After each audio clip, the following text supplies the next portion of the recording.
Hi, everyone. This is Peter Cipkowski, and this is another segment in the series of conversations with community members in the Roe Jan area. And today I'm really excited to have my friend Caroline Stewart, because Caroline has been in Hillsdale for decades and has been involved in some really important components of our community, and in particular the Roe Jan Park, which we'll spend a good deal of time talking about today.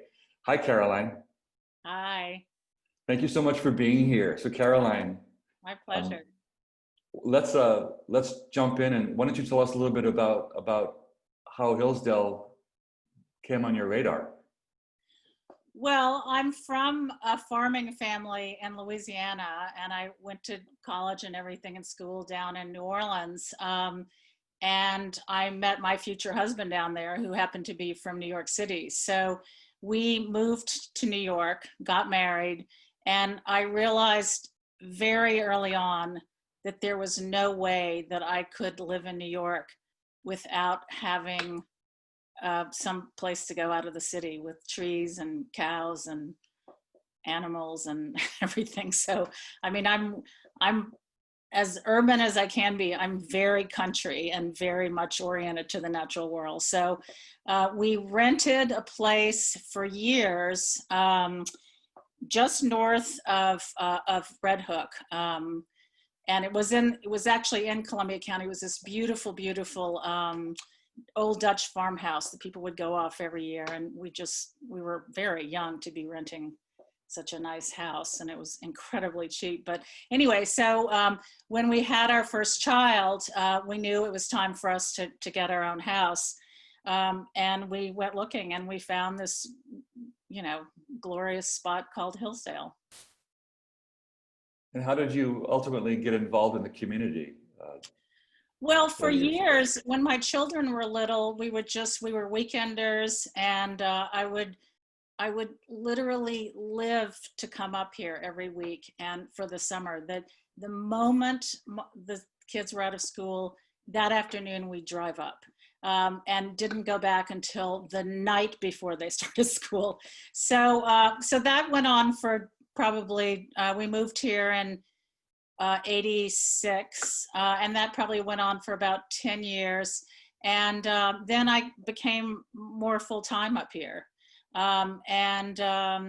Because I was really interested in agriculture, art. I went to the first meeting, which was at the Methodist Church, for the Hillsdale comprehensive plan.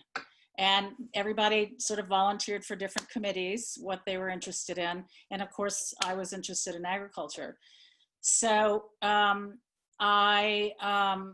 so that's how I first got started. I remember that was my first year on the town board in 2006, and Yeah. that's when I met you. Right. And so you were on the ag committee, the initial ag committee. That was one of many committees that were established. Right. And actually, it was a wonderful committee. It was John Dodds, Ann Banks, Martin Stosiak, Jeff Sills, Renee Gibson. I think that's maybe Gordon Bates.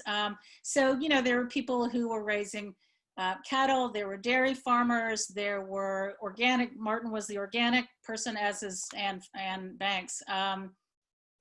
John, obviously I don't think they were raising dairy cattle or producing milk at that point. Yeah, it was a great group, and out of that group came the farmers market. Yeah. So I remember that the ag committee had a number of goals, and one of them was the farmers market. So give us some background. I mean, the farmers market now, as you know, as we all know, is just incredible. So what were its? It was really, podunk is the word. What do you mean? Well, so first of all, I actually remember, running into Ann Banks and Ruth Defoe. I talked to Sally Lang and Ann Banks first, because Sally and I were friends, And so they're both like, oh, I don't know, I don't know. You know, they're incredibly busy, and Hillsdale was not what we know of as Hillsdale now was not Hillsdale, 15 years ago. It was just a really different little town, kind of a sleepy town. And so I don't think anyone believed that we could have a farmer's market. So my negotiating strategy was to say, okay, how about if we have it one Saturday a month for 4 months over the summer? Like, okay, we'll do that. So it was, oh gosh, I think we had probably 8 to 10 different vendors. And, it was kind of wonderful. I mean, people came. But they were coming to the Hamlet Park behind the substation. Park, so that was the perfect sort of place for it. It was centrally located. It was the perfect place. We didn't have, hundreds of cars in the way they have now. So it was ideal. And everybody had pop-up tents. And so it was perfect. So simultaneously, there was a farmer's market in Copake. I think Roberta Roll and others were overseeing that. Yes, that actually came a bit later. Because then I think the following year, we said, okay, how about 2 Saturdays a month? I was like, okay. And then I think for a number of years, it actually was just 2 Saturdays a month. I actually have the signs still in my barn, and they're amusing to look at, the advertising signs. But then I actually left working at the farmer's market and went to the park. So at that point, Timmy Bates and I had been running the farmer's market. And at that point, Timmy sort of took over and did a fabulous job. And she really ran the farmer's market until about 3-4 years ago. Yeah, but I don't know the exact sequence of events around Roberta and Copake and Hillsdale joining up, but I think everybody just realized it was probably a good idea, and that they would move down to the park because they assumed that there would be more people if it was 2 towns having a farmer's market. The beauty of the park is that it's in Copake.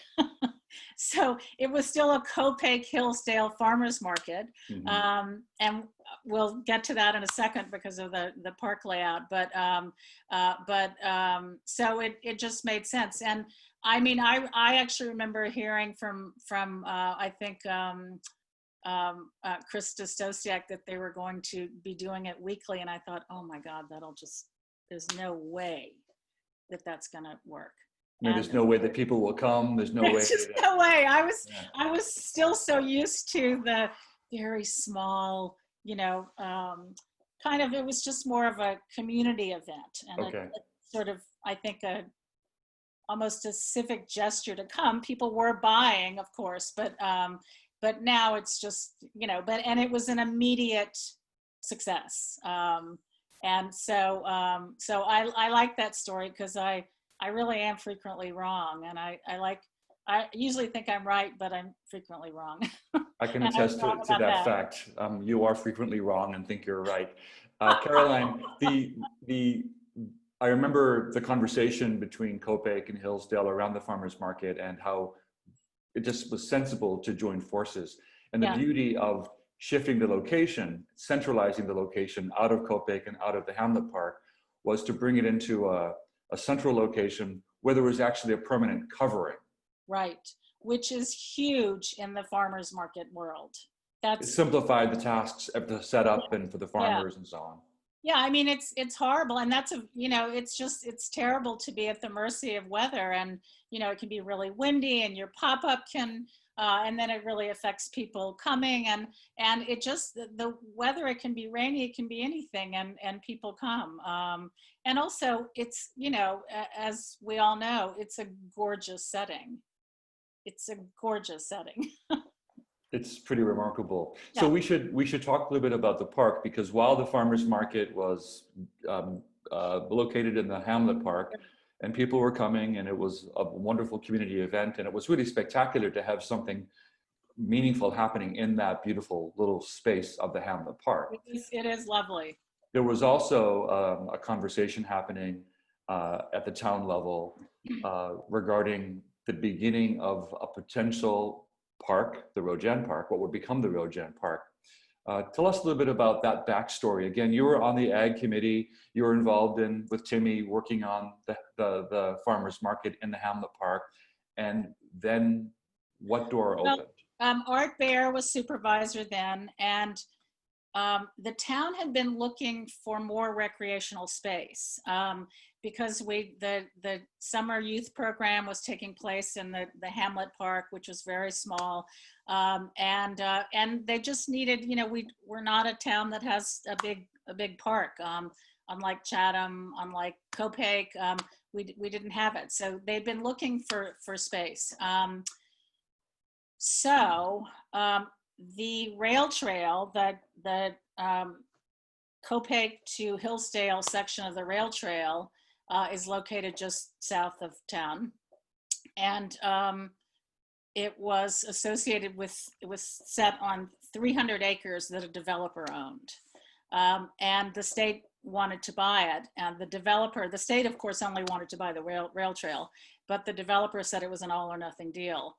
So luckily for us, the state had to buy this entire 300 acres, and then they were wondering what to do with it. Judy Anderson, who was the former head of the Columbia Land Conservancy and a landscape architect, connected Art up with Jim Sponable, who was doing all the buying for the Office of Parks and Recreation and Historic Preservation. And out of that came this very wonderful, unique arrangement between the town and the state. And it's a real unique partnership. So the town would manage the park land, which it wasn't park land then. It was beautiful land, but it wasn't a park. The town would manage it to develop it as a park. And of course the state would own it.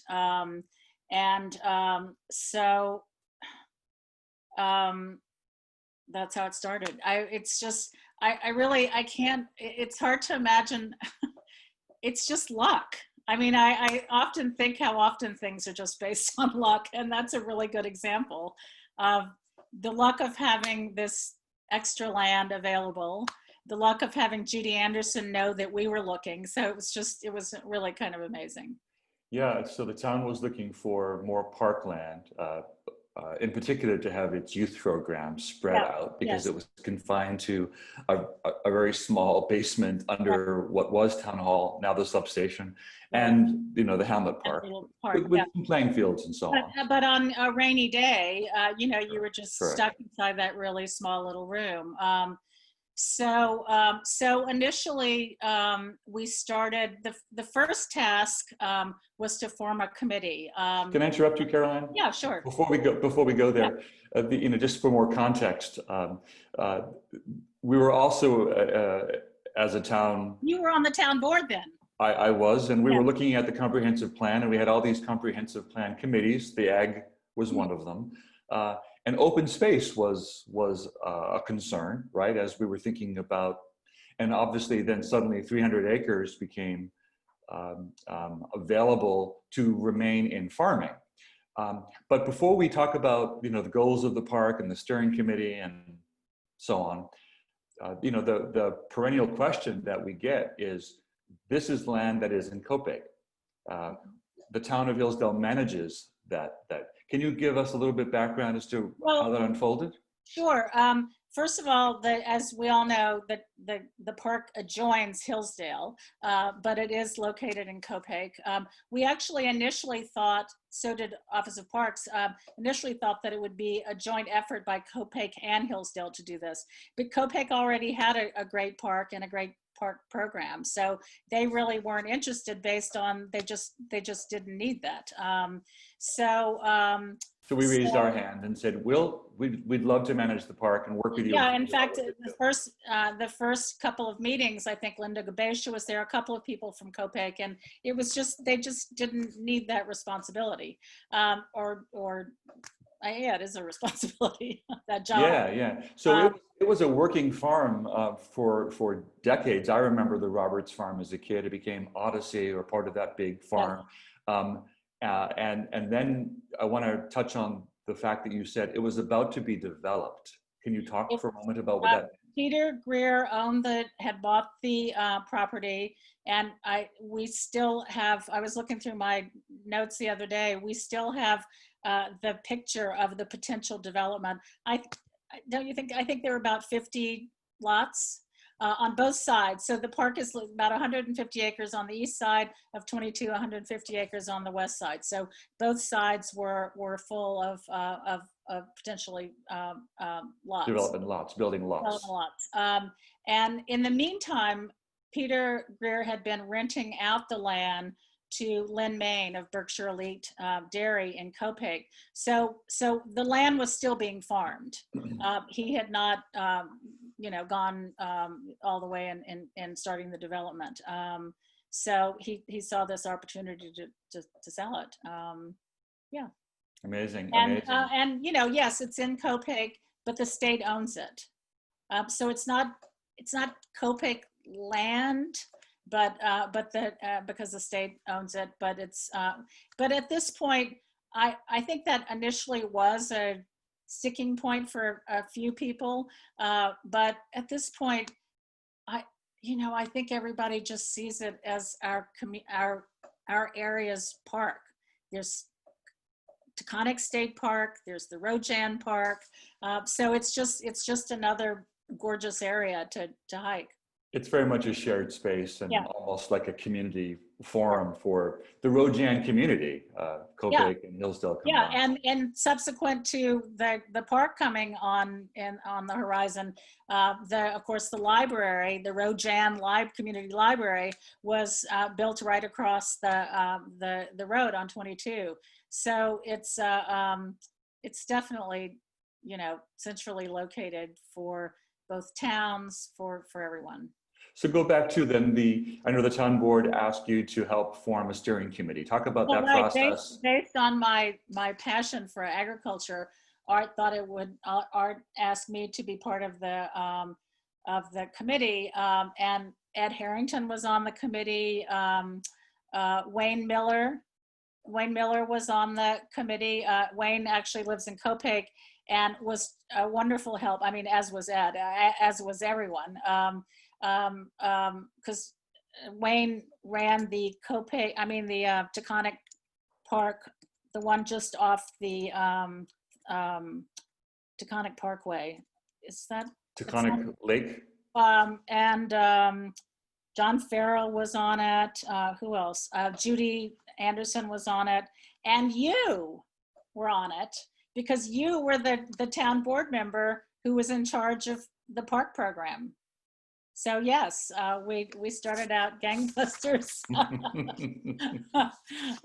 It was a lot of fun. It was we were so energized by your passion, but also by this incredible opportunity to keep this space. No, I mean to have 300 acres handed to a town to develop as a park was amazing. Amazing. And we didn't have any funding. And that actually, as odd as this is, that was actually kind of really made it more exciting because we knew that meant it had to be owned by the community and really invested.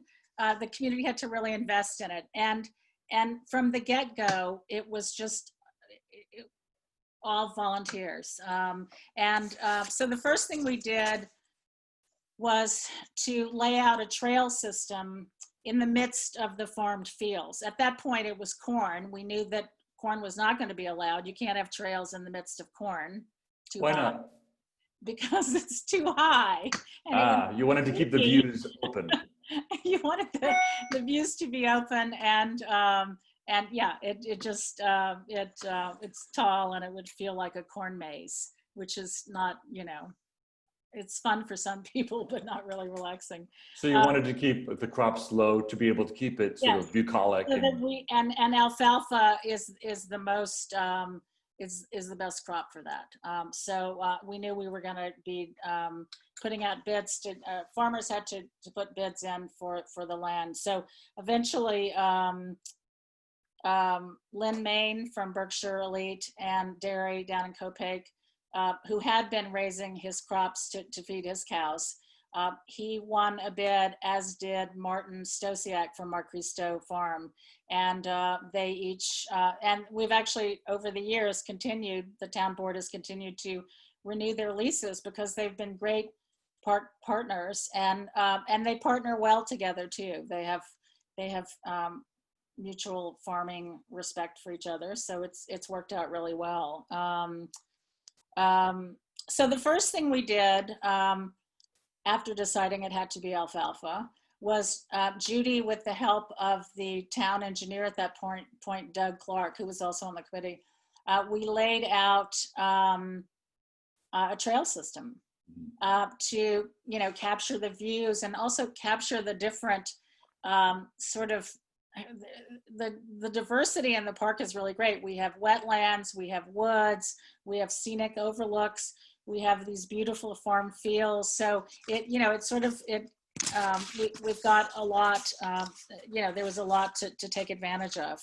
So the very first, after we sort of had an idea of where the trails would be, we applied to the Rhinestrom Hill Foundation for a grant.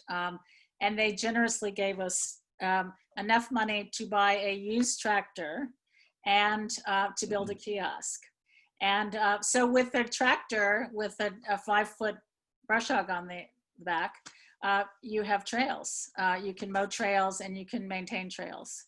But we also had Jim Kokla and Ann Baldwin and Lynn Kokla.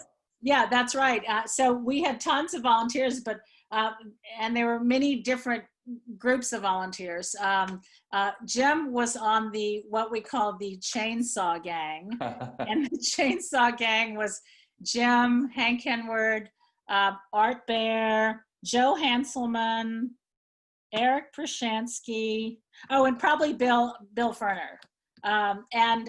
Because we had to, especially going through what we call the picnic grove, we had to clean up a lot of the woods there. So the Chainsaw Gang would get together. In fact, I just found all of their hold harmless agreements. I don't know, Chainsaw, they were all very good at what they did, fortunately. And Carmen Barbado was on the town board at that point. He came over with all of his heavy equipment and volunteered not only his equipment, but also his time to help us do tons of stuff.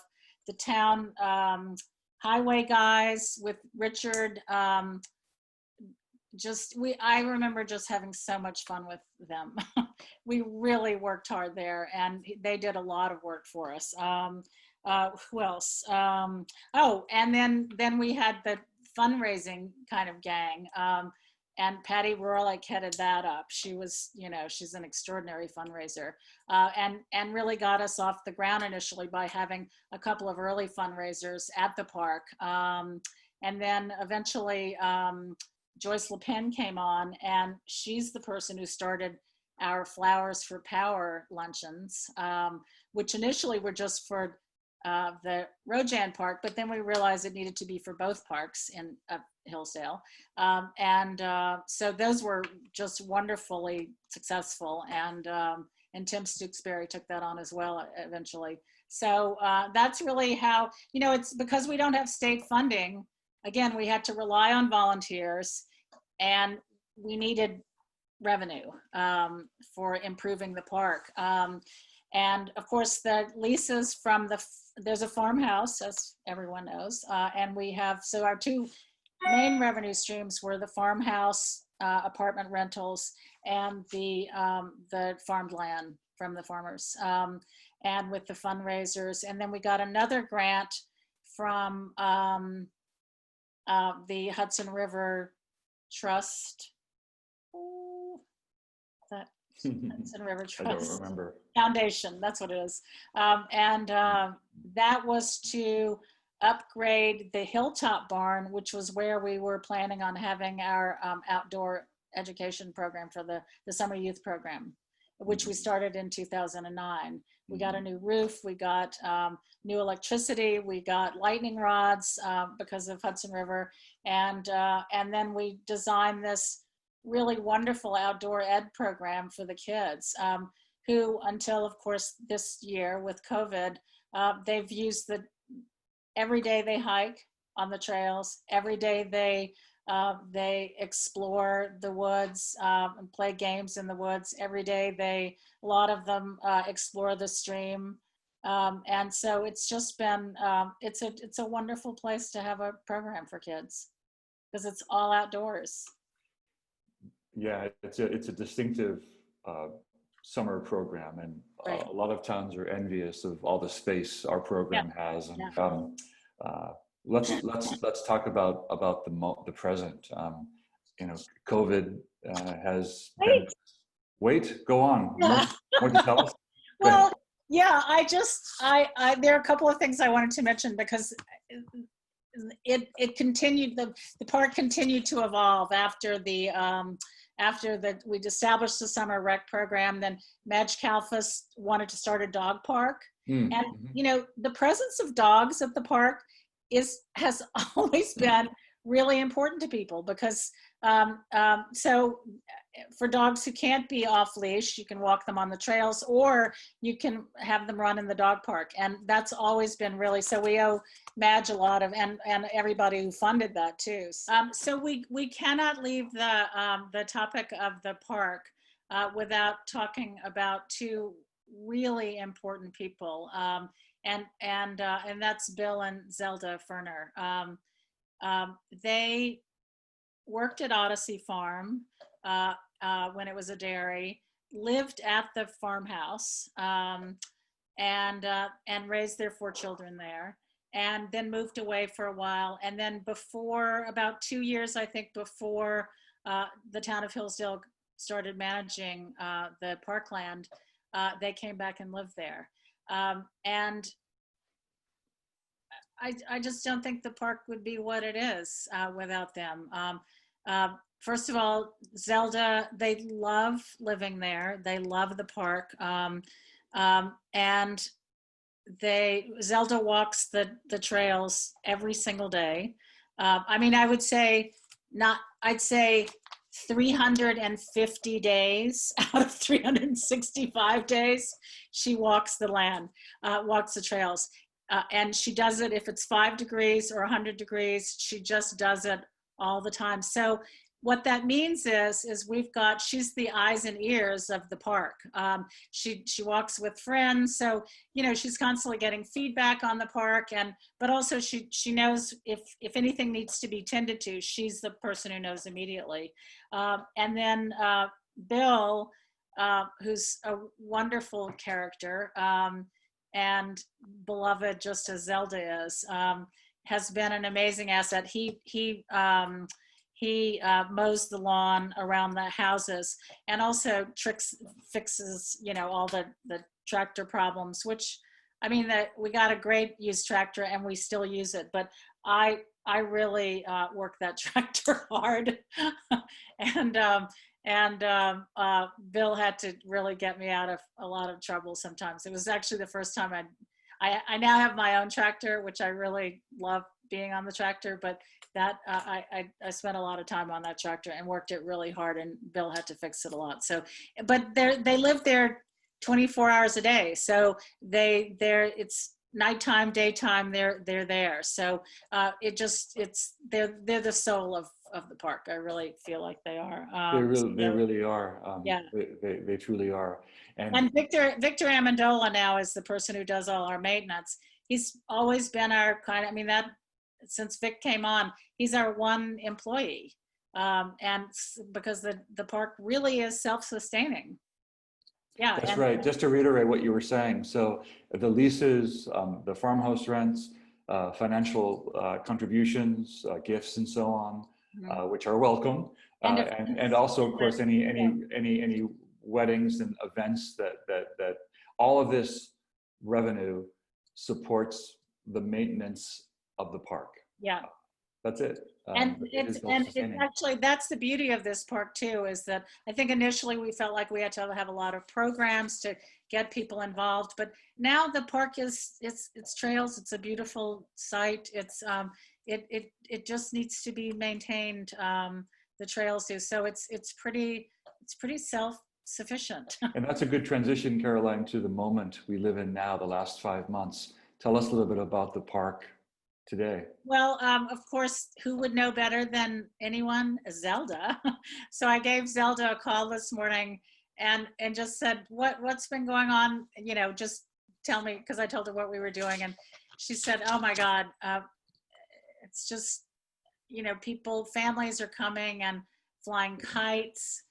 She told me that there's a group of young at hearts The from Young at Hearters? Young at Hearters, and there's 6 women who sit under the trees next to the silo every week. People have been playing volleyball, I guess family groups, family and pods. There's a group of women who have yoga there every week since COVID. They're called is towel yoga. That's what they do. That's what Zelda said. It's towel yoga. I don't know if that's a Zelda term or if that's a yoga term. All local women, and of course, families are coming constantly with their kids to just keep them busy. Right. Yeah. So Caroline, I have to ask you, I mean, you are, right? I mean, we've been talking about the park for most of this call. We began, you know, with your participation in the Ag Committee back in 2006 and the early days of the farmers market. You're still very interested in agriculture in Hillsdale, and you're a member of the CAC, the Conservation Advisory Committee. Tell us a little bit about your work on farming and your CAC contributions. Well, actually, the CAC has just come out with their natural resources inventory. It's been going on for about 2 years. I've only been a part of the committee for the last, I don't know, 9-10 months or so, maybe a little longer. And the natural resource, can I show you this gorgeous, it's really phenomenal. I've been at the farmers market recently, just showing people the maps, the natural resource inventory just, you know, kind of highlights all of the the diversity of the natural resources that we have in Hillsdale. So the first part is really just describing everything, the geology, the terrain, the soils, the streams, the water, the watersheds. And the second part is sort of talking about conservation of all these important features and how to avoid, you know, threatening them. So it's an amazing document. And the planning board, and, you know, planning board, of course, and zoning board can use it in their decisions in terms of development or building. But what I love about it too is that it's great for landowners. I mean, if you want to be a good steward of your own backyard, this is an amazing document to have. It really is. In terms of farming, I did I thought natural resources should include the agriculture that's going on in the town. So I did a survey last year of what farming looks like in Hillsdale these days. So where it used to be primarily dairy, it's now beef cattle operations. And there are 11 of them, ranging from 150 head to 5 head. And about 3,000 acres of Hillsdale are in support of those cattle operations. Wow. There are 2 dairy farms left, small operations, but they're still there. 2 sheep farms, 9 beekeepers. I love that. Not commercial, but there are lots of beekeepers. 3 farm stands, a pick your own blueberries, 8 vegetable producers, lots of flower growers that I didn't realize. And so there's a big commercial, of course, not right now, but there's a big commercial demand for wedding flowers. And of course, Mar Cristo has a big commercial greenhouse. an apple orchard, a cidery, a horse farm, an alpaca farm, and the other part that I feel now is a part of agricultural land is we have 2 music festivals. Of course, not taking place this year, but that is a way for families to hold on to their family land, and it's a wonderful way of opening up this area to other people, but also to help families keep their land. That's the most important part. But it also, of course, brings people to Hillsdale and brings revenue to local businesses. One is at the Showbers on Route 21, Old Town Music Festival. That's just great. It's about 4 years old.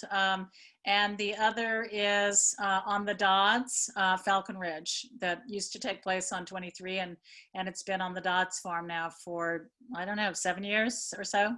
Oh, more than that, I think. And of course, it was at the Brennan farm on Route 23 originally. But yeah.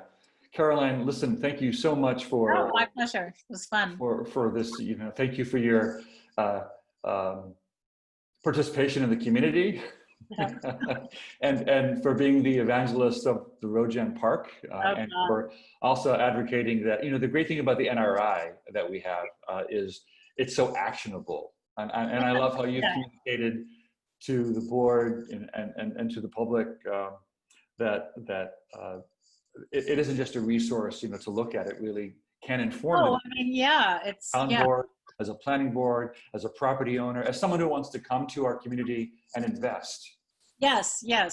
Yeah, I'd love to figure out a way that people could look at this before they come, so if they're going to build a house, that they think about some of the environmental aspects of driveway installation, of kinds of houses, that sort of thing. It's something that you don't think about unless you really are kind of on the inside. I remember when I first came here, how many stupid mistakes, not stupid, but how many mistakes I made because I just didn't know, even though I was a farm girl. I just didn't know. So